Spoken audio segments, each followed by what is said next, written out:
Hello, everyone, and welcome to our very first video progress reports. So, if you've been following the site for a while, you know that every quarter we like to talk about our biggest surprises, our biggest disappointments, and our favorite game of the quarter so far. So we thought, why not bring a few of us together and just kind of actually discuss these games in person, kind of the same way we do the Game of the Year stuff. So, joining me today is Henry. Hi, Henry. Hey, Andrew. Happy to be here on this Sunday afternoon. It begins. Hmm. Graham is here as he always is on videos because he loves videos. You know what? I love everything. I got a lot of love to go around. Yeah. Love all the media. Graham's got a face for video. Do I He though? does. He really does. Yeah. He sure does. Do I? Yep. Yeah. Do We I? we have Victoria Dominowski here. Hello.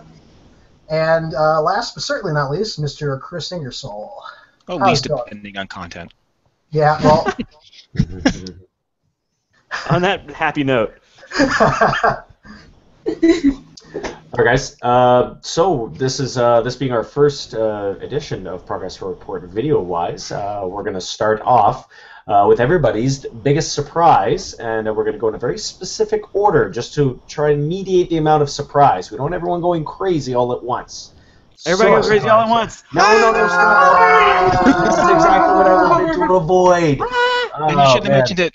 I know. Okay, Dominowski, try and tell us your biggest surprise without freaking out too much. What was your biggest surprise of quarter one? It's not a good surprise, but Nintendo, in their big press conference, announcing that they would make mobile games and that they announced a new console for some reason. That was, we all kind of sort of saw it coming for a while now, but just hearing Nintendo say it out loud just seems surreal. Mm-hmm. They were like the last big holdout for Well, this that's sort of because stuff. they said they weren't going to do that for the longest time, didn't they? Yeah, exactly. And they dumped it on like, hey, we're not going to tell anyone we're doing this. Just like, I don't know, we're going to have this thing in like half an hour. No big deal. Just like if you want to show up, we got this announcement that we're changing our entire business model. And it's like, oh yeah, and we're announcing a new console too. It's like, Yeah, I feel like that's been sort of overblown to a certain extent. It's just, this isn't replacing our consoles. This is just an extra thing we're doing. Like, don't worry, we have a thing in development, was sort of how it was. but what I'm saying is they could have handled the announcement a lot better than they did. Because now there is, like, people are freaking out. It's like, oh my god, they're replacing the Wii U and 3DS, everyone panic! To be fair, people were going to do that anyway. Also, Yeah. panic meant the stock went up like 30%. I was going to say that their stock Okay, price soared. Yeah. Fair point. Yeah, That's a fair sure. point. No, I would say that's pretty surprising. Thanks, Dominowski. Ingersoll, what was your biggest surprise? Being a man who seemingly doesn't get surprised easily. I try to see things coming in. The writing was on the wall for this if you were paying close attention. But the announcement of the termination of Club Nintendo was still kind of caught everybody who cared about Club Nintendo by surprise. Yeah. Did it though? I mean, Like I said, the writing was on the wall. The last couple, especially in America, the last couple of years I've noticed a steep decline, but they still, I think, could have held on for another year or two with like a lot of the digital rewards and stuff instead of just axing it completely. and you could tell that something was going on because as of the end of the last Club Nintendo year in Japan, they were like, annual rewards are over. Just like, we're not going to do those anymore. So it's like, that's kind of the whole point of this service, but... Yeah, I'm definitely. So yeah. I guess to follow up with that, two questions. A, are we going to miss Club Nintendo? And B, do you think what they're going to replace it with will be better? I am going to miss Club Nintendo. Yeah, I am too. I'm going to miss it too. I like free games. I just got the Smash soundtrack finally after Oh yeah, so that forever waiting. a last grand hurrah, I'd say. Right, and the Mewtwo DLC sometime this month, next month, whatever. But sometime soon. But in terms of what they're going to replace it with, I do not have high hopes. Yeah. I'm thinking it's probably going to be something more, because if their next thing, whatever it is going to be like tying. It is probably going to be more digital and less physical, I would imagine. Yeah, and also just kind of tying all of their current systems together with mobile and all that fun stuff. So I'm sure it's probably going to be related to whatever that new device is. Possibly. Really, anything will be more technically proficient than North American Club Nintendo. Yes. Hopefully. And which, more to this day, you still can't get in correctly. The servers are held together with gum and duct tape. Yeah, you could get in there fine before they announced it was ending. Mm-hmm. Now you like try to get on there at 4 a.m. on a Tuesday. Like it's still messed up. Yeah, their servers were not prepared for that. Yeah. And not that they ever really were, but yeah. What are you gonna do? Sad. Hopefully Nintendo will come back with something equally or better exciting, but I won't hold my breath. I will hold my breath for Graham's biggest surprise. Ready? iDarb. So I was excited about iDarb. Finally, a good one, a positive one. God. Yeah. So I mean, I was excited about iDarb just because it was, this 8-player crazy thing. You didn't necessarily know what it was going to be, but like I like large multiplayer games. The surprising part of the game to me was just how addicting the creation element of it is. Like how robust a two-measure, only have 8 instruments song creator can be, and I spent so much time making people and music, way more time than I spent playing iDarb, even though I was looking forward to the iDarb part. But just what iDarb is a little fun creation tool is special. Does that stand for something, or is it just a collection of letters? It stands for it draws a red box. So if you don't know about iDarb, well, that's helpful. It started out there was a tweet from the guys at Other Ocean, Mike Micah, who said, "I'm working on this project. It draws a red box. What do I make it do?" So that's why it's basically hashtag iDarb. Yeah, so everything has come through these Twitter suggestions, and it's crazy. They have hash bombs where you tweet things with hashtags and things show up in the game and stuff like that. So it's welcome to the 21st crazy, century. But yeah, that part I was expecting. The part where I make a team of 8 different colored 2600 ETs down on some fools. Pixel for pixel, it's great. Our official snack bar team is pretty great too. It is. Mm-hmm. I agree. Very cool. Well, thank you for educating us, Graham, on iDarb. No problem. We'll go real quick to me. I would say Rock Band 4 being announced. Okay. I mean, again, writing on the wall there, too. Writing on the wall. I know. I don't know if I'm more surprised that it got announced or more surprised that it took this long. It's been a real long time, and I think they just sort of churned and burned it, and people got burned out. Yeah, it needed a cool down. I think a cooldown was needed. The concept of the core mechanic of inviting friends and playing music has not gone away, so I think it'll rebound. I'm not sure how people are going to feel about. I think you have to buy new instruments for the new systems. They're working on that. I know there's some first parties have to cooperate for standards and things like that, but I know they're working on it and they want old instruments to work. Yeah, that's cool. It sounds like the PlayStation end is a little easier to work with than the Xbox. And, okay. So we'll see how that goes.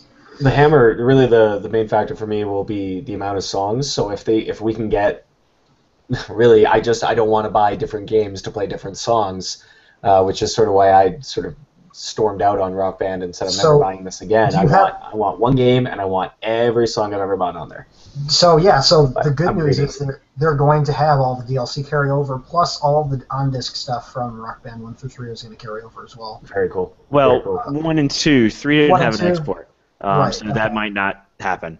But if you had the previous games, then you're going to have a nice base of songs, as long as you don't switch platforms. Yeah, exactly. If you played on Xbox 360, you need to play on Xbox One. If you played on PS3, you need to play on PS4, at least for now. If you played on Wii U, you're alone. Or if you played on Wii, you're alone. Yeah. I mean... Yeah, fair enough. You weren't thinking about your content strategy. Rock Band should be enjoyed as a group. Even if all the instruments carry over, I am totally ready to buy a full band set again. Because Are you really? Yeah, because my drum kit is a mess, and I would really like a new one, and B, just because why not? I really love fun. Rock Yeah. Band. I am Band's fully great. on board. I'm fully on board. I'd love to get another set, like even just to have extra instruments, even if everything from the previous generation carries over. Just who can you never know. You never know when you'll need an extra guitar. I don't know. So I'm really excited. Yeah. Cool. All right. Well, that's my biggest surprise. And rounding out the biggest surprises, we have no surprise. Andrew being our anchor. Andrew, what was your biggest surprise at Q1? Okay, so yeah, this was something I was looking forward to, but I didn't expect to like it as much as I did, and that was Life is Strange Episode 1. So this is currently ongoing, and the second episode is going to be out, if you're watching this now, it already came out like last week, let's say. But the first episode is like a really great intro to what seems like a kind of weird mix between a teen drama, like indie film sort of setting, and time travel. And it has the potential to go completely off the rails, like a time travel anything. Yeah, exactly. I just like, for me, the first thing I thought of when I was playing it, when the time travel stuff started coming into it, was Indigo Prophecy, and how that started out really cool and interesting, and then by like the last third, it was just insane and it made no sense, and they just seemed to stop caring about anything. That just went completely insane with it. So that's what I'm thinking. How do you feel about the episodic content? Should I get this right away, or should I wait for all the episodes to be released? Because that's typically what I do. You seem to be the kind of person who does that. I mean, this isn't any different than any other episodic series in that regard. Like, if you want to just wait and experience the whole thing at your own pace, that's fine. But it seems like the first episode came out in January, second one was March. So it seems like there's a 2-month gap between episodes. So if you can wait that long, go right ahead. But I am super excited to play this, but I really want to support Dontnod, but I think it would be better to Dontnod. I don't know. Yes. French name. Do you remember them? Yeah. Oh God. Oh, you're clever. Yeah. Pretty good. But yeah, I think it's really great. I think my biggest problem with it is the dialogue is hella cheesy. Okay. The word. Yeah, I saw what you did there. Yeah, they say it twice in the span of a minute. It doesn't. No one says that. But other than that, like it's great. It has a really interesting premise, and I want to see how well they can tie together the crazy time travel stuff with this otherwise somewhat simplistic story. So fingers crossed it doesn't go off the rails. Please. Yeah. Cool. All right, guys, thanks. Now that we've gone over the shock and the surprise of our biggest surprises of Q1, we're going to move on to a little bit of a somber note. We got a somber sandwich here. We've got the biggest disappointment. Everybody disappointed face. Aww.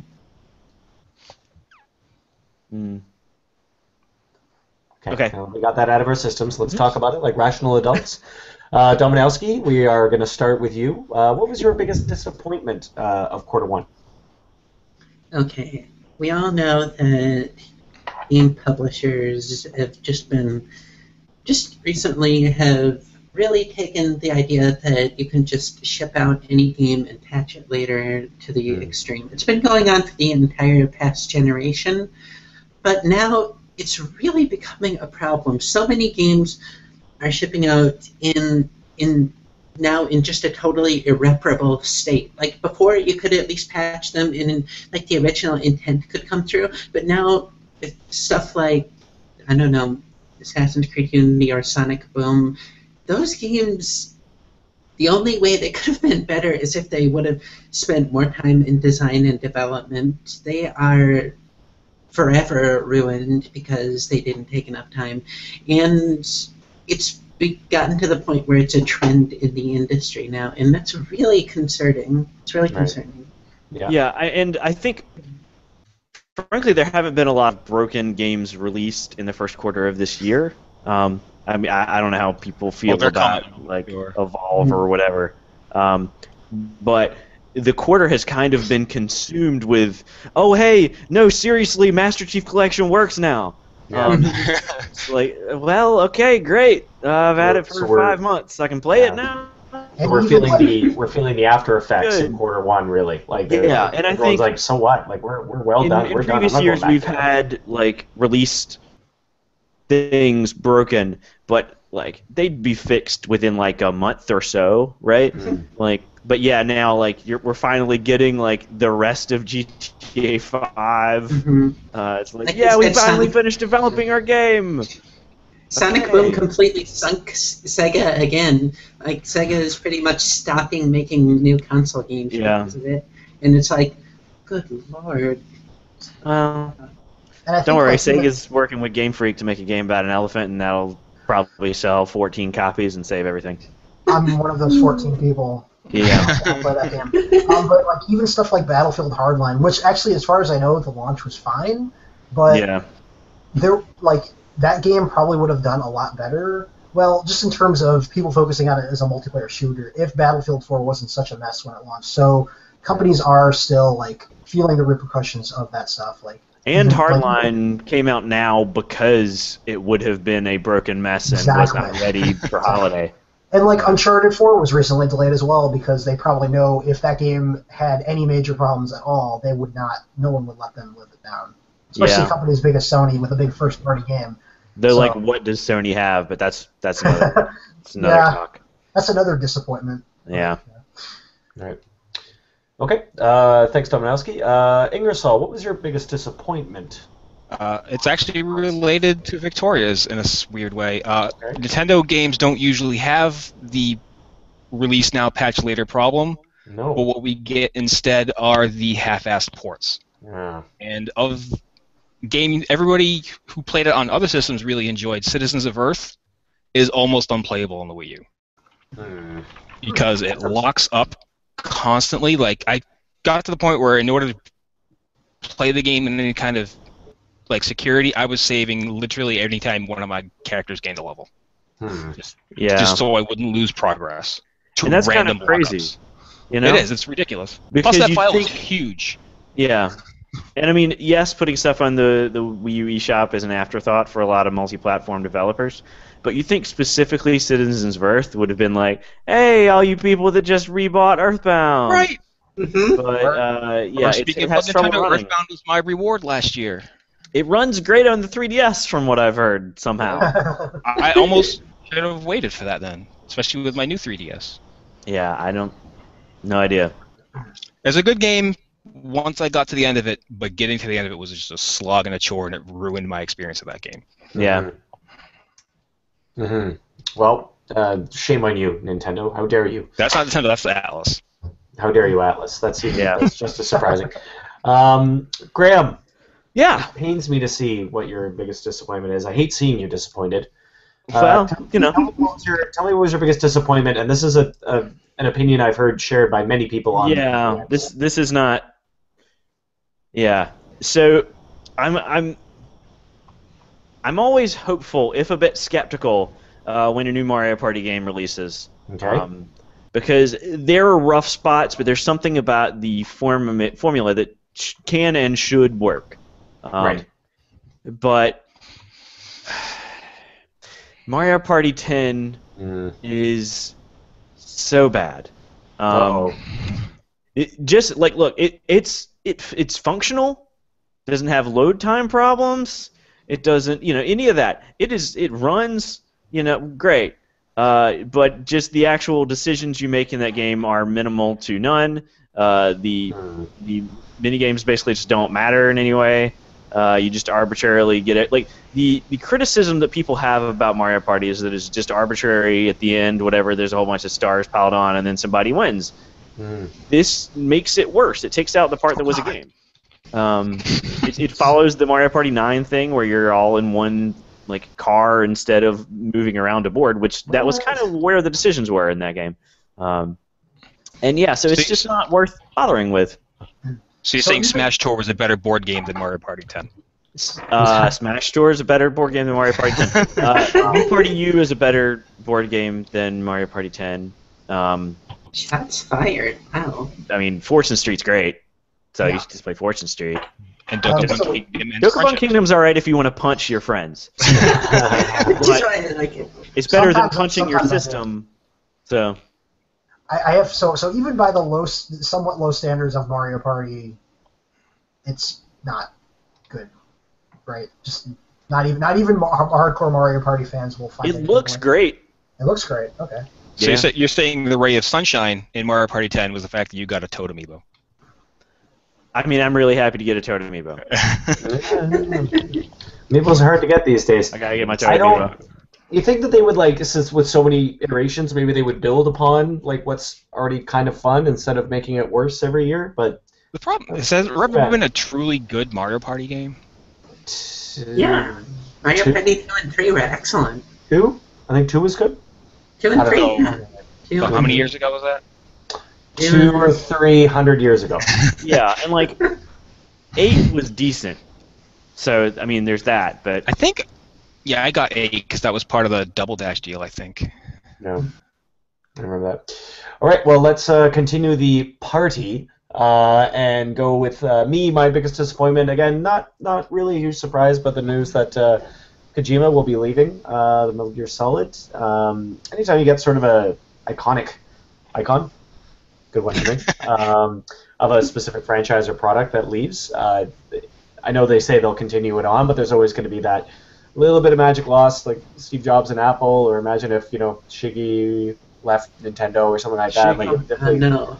it would be sad. It's a Why sad did you Shiggy. think of that? Shiggy. Henry's pal Shiggy, yeah. Yeah, we're buds. Me and Miyamoto. Little Shiggy.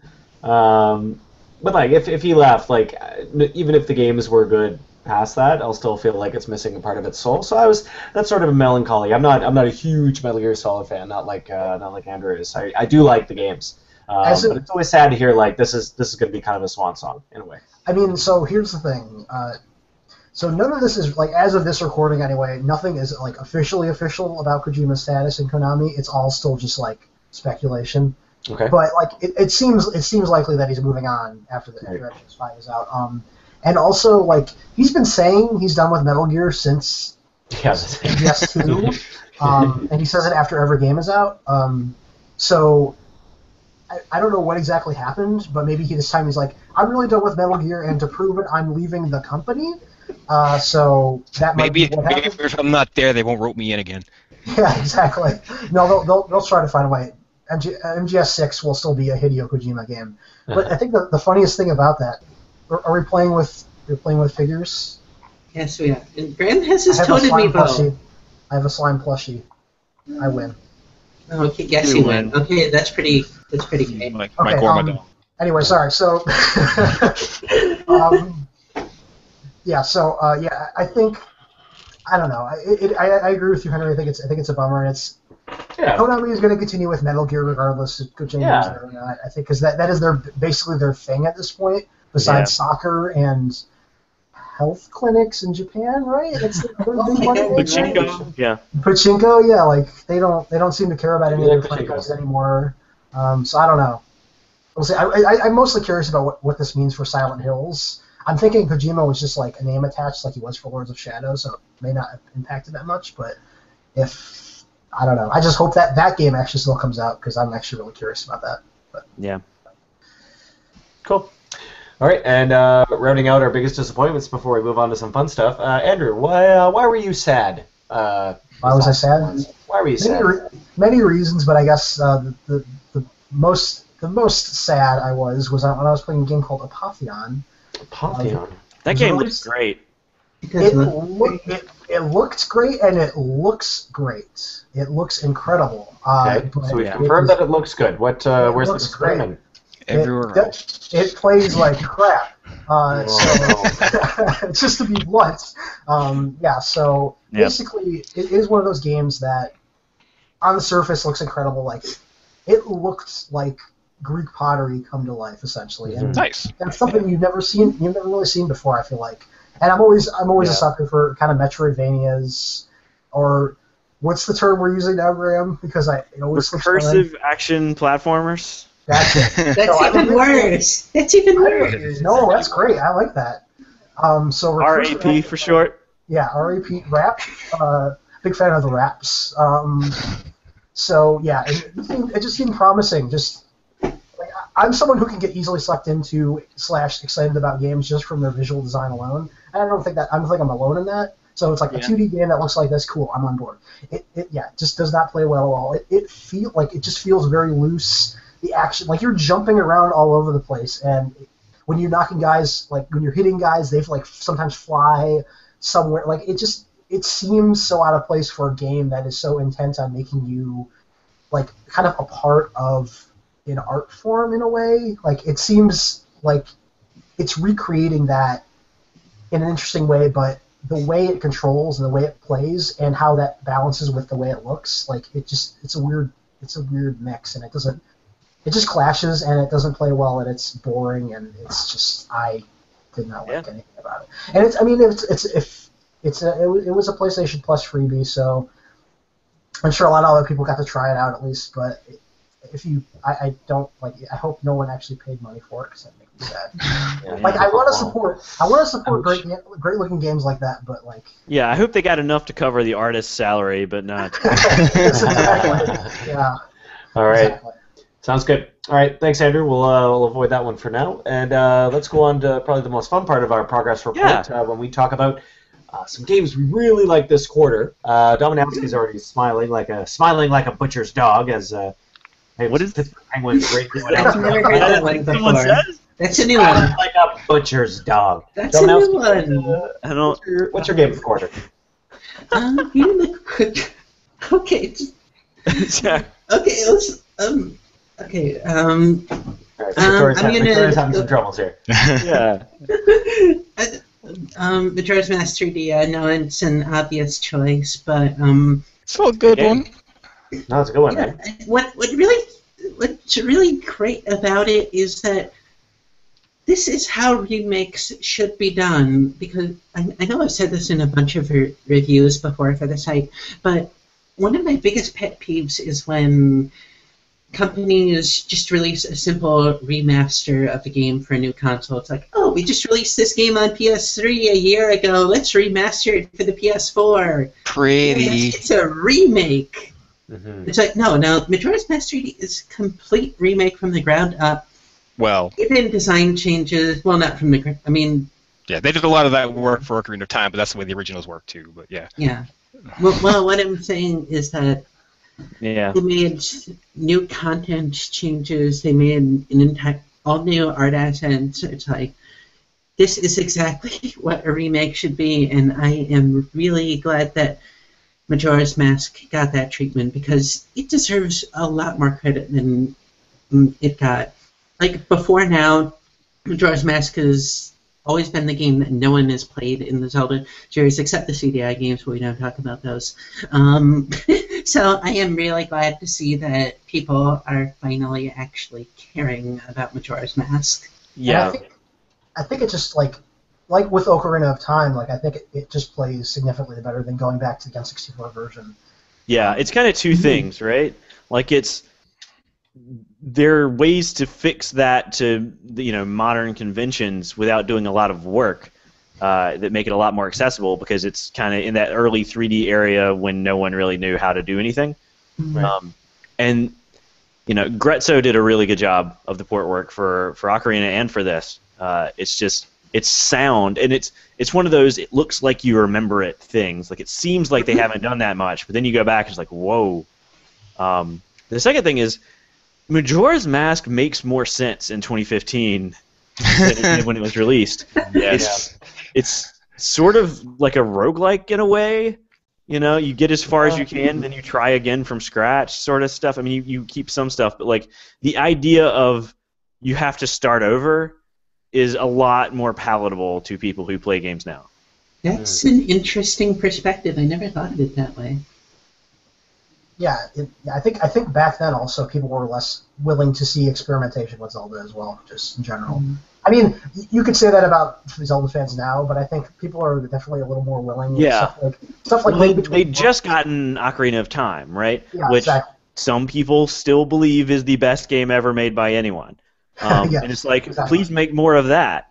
And at this point, even if there's Wind Waker has a lot of similarities, even though it shifted in its art style. Twilight Princess, absolutely. Skyward Sword, to a lesser extent, if you went and played the Master Quest or something. There are a lot of ways you can get more stuff like Ocarina of Time now. So the idea of doing something different is more appealing now than it was like, wait, no, you just made this really good thing. What are you doing? So I think that's interesting. That's a good point. It's when you put it like that, it's amazing that that game got released when it did. Yes. Yeah. It had a really weird marketing skit, like TV commercials with like, it fit in really well, but like I haven't seen like all the like really creepy like commercials. I want to see more of that. So I'm glad it still resonates with people today. That is the game that gave the world Tingle too, right? Yes, it did. Damn it! I knew there had to be. Ingersoll, we've already gone through this disappointment. We've already gone through the disappointing part of the webinar. Progress. Webinar. Wow! Welcome to our webinar, everybody. We're learning. What's wrong with webinar? Yeah. 1999 called they want their dictionary back. Hey, we host webinars at work. They can have webinar is a cool word. They gave us their game too. I did not expect you guys to have that big a reaction. I'll just try and keep my vocabulary to webinar. Mario. You're also making fun of the thing you say. That's why I'm funny. Okay.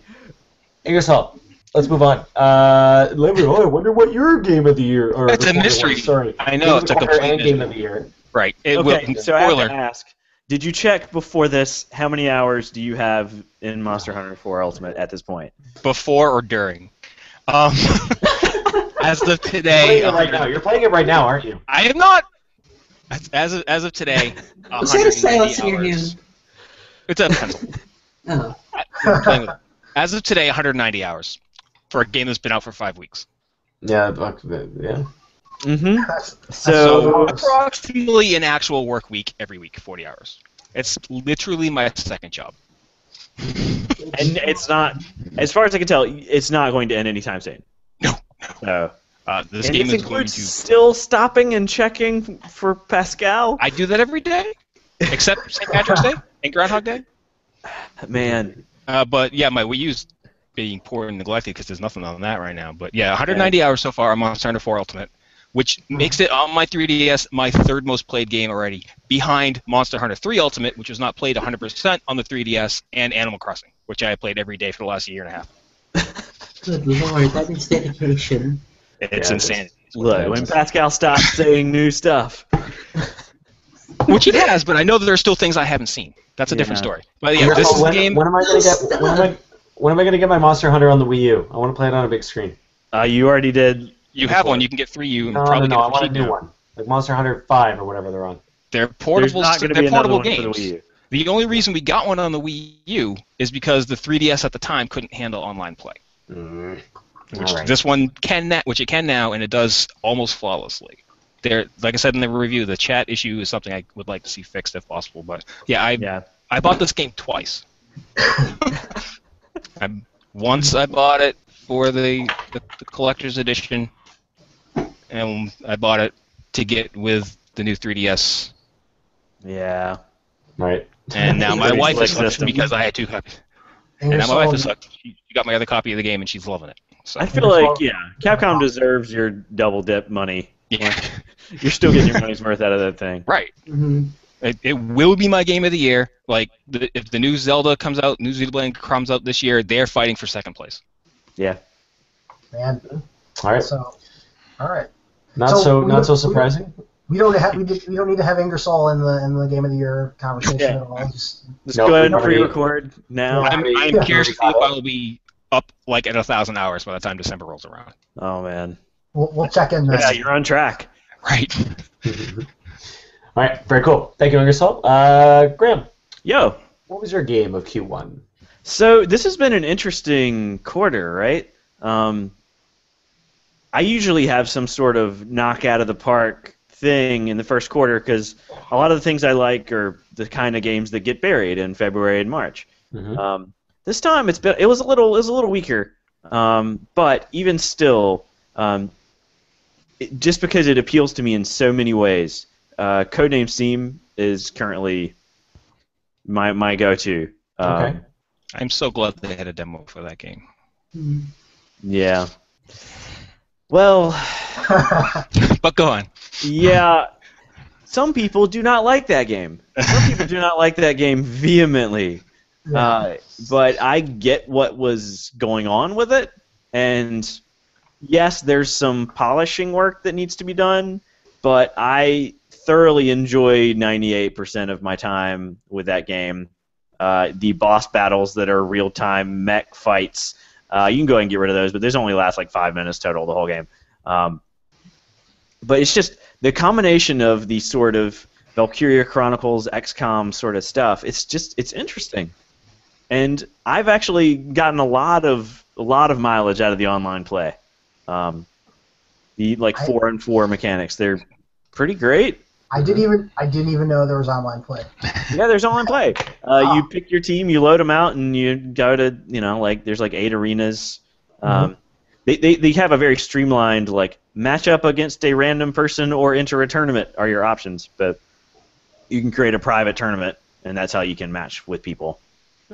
So that's adequate. But just the core gameplay itself is just a lot of fun to make sure the right people are with you and they have the right weapons, and the positioning and how much you should move and how much you should hold back. That everything's balanced really well. It is my third favorite my fourth favorite Intelligent Systems series, but that's not saying much because the other 3 are Advanced Wars, Fire Emblem, and Paper Mario. So, yeah. Good stuff. Yeah. I do want to say I'm not a fan of the game, but it's not the game's fault. The game looks amazing. It's got a great concept, and the gameplay is fine. It's just not the kind of thing I enjoy.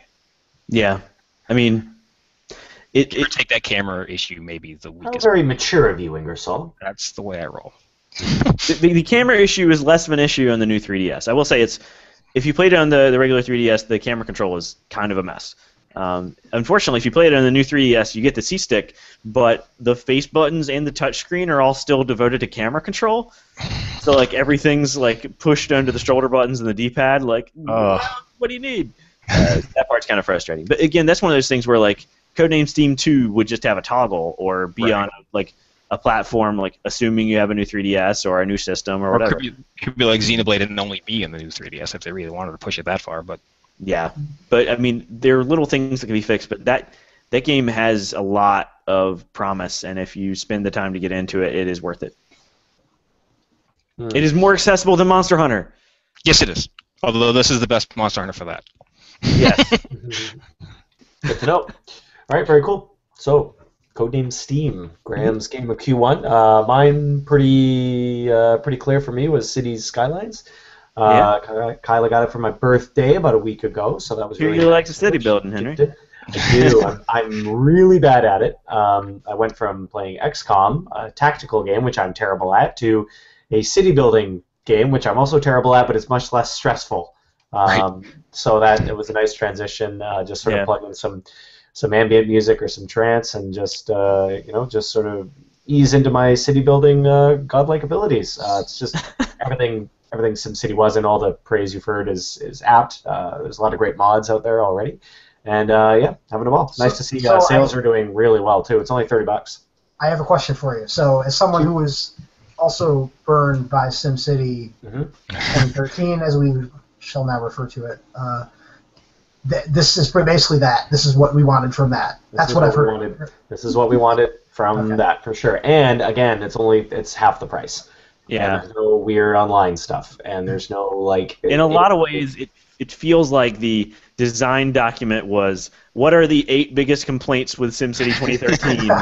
And let's address those in a new product. So Yes. pretty much, they've done a great job. I always like the idea of a small team doing well and sort of outdoing a company that has massive budgets and unlimited resources. The development team again is quite small. They seem to really care about the product, care about each other. I can get on board with that. So sort of bought it, or rather asked for it, knowing that I'm supporting the kind of model I want to see in the future. So very excited about it. I haven't played a ton, just a 3 to 5 hours or so, and I've restarted my city about 19 times because I can never get the power working, but we'll get there. I think the one thing that's missing from SimCity 2013 is probably the music. Yeah, that's the one. It's the one downside, yeah. I mean, the soundtrack to the other SimCities, even 2013, is godly. It's just so peaceful and relaxing. Here's but this what one, you I do. mean, it's just put on that soundtrack. Yeah. Yeah, exactly. easily fixed. If there was one area that if they're gonna save some budget on one area, I can understand why they did with music. They got the rest of it right though. Cool. Thanks for listening, guys. And we got last but certainly not least, Andrew. I am dying to play this one. This one is after City Skylines for me. Your game of the quarter was Ori and the Blind Forest, correct? Yes. Yes. So, going off of Apotheon, which was a rap, we're going from Ori and the Blind Forest, also a rap. Check it. So, Ori and the Blind Forest also looks incredible. One of the best looking 2D games I've ever played. It is gorgeous. Just you can take any screen from that game and like hang it on the wall. Yeah, it looks breathtaking. Like all the particle effects and the lighting is just insane. Yeah, it is incredible looking, and thankfully it plays really well too. Like you know when you play a 2D game and they nail the controls. And it's just like it feels as good as 2D games get, like in terms of 2D platformers. It is tight, it's spot on, and the game is really challenging, like refreshingly so. I typically don't really care much about challenge in games personally. I just if a game's challenging, that's great. If not, then whatever, as long as it's enjoyable. But like Ori and the Blind Forest, because of its difficulty. Because of like how much it expects from you, it becomes less of just another kind of like platformer. Like it feels like another rap. It feels. That's gonna be the term for it. I'm gonna keep that going. But yeah, exactly. Yeah. But yeah, it just. I cannot take that term seriously. Yeah, I just can't. I know, it's great. That's why I love it. Where's your bling, Graham? Want to play some raps? Yeah. Oh God. I always want to play some raps. So yeah, it controls excellently. It looks amazing. It has a fantastic soundtrack that at times kind of reminded me of Austin Wintory's Journey soundtrack. Like it kind of evokes a lot of the same things and. It has one of the best openings in a game I've seen in a long time. It really hooks you in, and the narrative is really simple. Like the story is very basic, but the way it's kind of told, and you're just from the opening and how you're attached to this world immediately. It's surprisingly well done. Like you will probably, if not shed a few tears, at least tear up a little bit playing this game. It is really really really good. I don't know if I'm willing to say it's going to be my game of the year, like Ingersoll is with Monster Hunter, but if it is not in my top, if it is not in my top 5, it is. I will be very surprised. To be fair, I have fewer competition than you do, and like I can almost guarantee that my game of the year is not yet released. Yeah. As much as look, if you haven't played Codename Steam, play Codename Steam. I feel like my faint praise is a problem because of how much people are bashing it, but I'm just like. It is not the most magical thing. Like, there have been like 8 games in previous years that I have enjoyed more, but yeah. I think overall I think Q1 has been a little slow, like in terms of big releases, but I mean there have been some big ones. I think. Either they've just fizzled or we haven't been the right market for them exactly. You know, you have like Evolve or Bloodborne, Type 0 HD got a pretty big push. But I think Evolve versus Monster Hunter is an interesting comparison. Yeah. I mean, I don't know. I think once we get past, what are you doing? What? I don't know. I don't know what you're doing. Well, I think once we get to Graham is freaking me out right now. I don't even know what to say anymore. Let's just move on. Ori and the Blind Forest is fantastic. If you don't have an Xbox One, play it on PC. It's great. Actually, I have a PC. From what I've heard, some people have run into some weird problems with the Xbox One version. I never ran into them personally. But, Yeah, I heard that it was almost unplayable there for a while, like barring an update or something weird. Well, it has a problem with the suspend feature, which is kind of a problem with a lot of Xbox One games, where it just won't like pick up where you left off. And I don't know what, like, there's been some weird glitches and stuff I've heard about, but Yeah. I've heard the PC version isn't. I've heard about one horrible glitch, but that's like not like you just like use the save anywhere function in a place you weren't actually able to get to, and like you can't progress any further because when you die, you respawn back where you shouldn't have been able to get. Yeah. Whoops. I guess one other major problem is that once you beat the game, you can't. As of right now, I think they're going to fix this, but you can't actually go back to your save and like complete it. So if you beat the game at 95%, oh god. Yeah, it's horrible, right? If you're a completionist, it's like, no. So just a warning to anyone who's going to check it out who hasn't yet. That would be haunting. They do warn you before you get to like the point of no return, but right, yeah. that's fair. But anyway, otherwise it's fantastic. Play it, please play it. It's great. Cool. Well, cool. All right, guys. That pretty much wraps up our first video progress report for Q1. Did Graham or Andrew, do you want to say anything else before we head out? Yeah, it's always good to remember, what we've done now, because I feel like this stuff gets overlooked later in the year. Mm-hmm. But I'm hopeful that it feels like this year, more than years past, and this has gotten to be a worse and worse problem. Companies don't say what they're working on until like right before release. Before that, or we know like 4 years ahead of time. Yeah. Where previously like we'd have a little bit of lead time. Like they'd announce it at the E3 before the E3 of release year. Like we announce it and then we show the gameplay and then we release. Like I'm betting that one of the people who's not Ingersoll's Game of the Year is a game we don't know exists yet. That's very possible. More so than in previous years. Like that is, it's just a weird shift. So like, how's the rest of the year gonna go? I have no idea.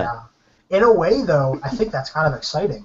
Like, it is. If your favorite game of the year is a game that you didn't see coming a few months ago, that's always a good thing. That's always the best. I think it's cool when like the game you're really looking forward to is great and it ends up being your favorite game of the year. That's also awesome. But like, it's just weird that like this year there's not really much in the way of the default, like the game to look forward to that is like beaten out by the surprise. Like no, everything's just going to be the surprise.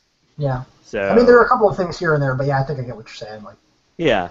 Well, everything we know about is not releasing this year. That's releasing next year. So the things that are released this year will be a surprise.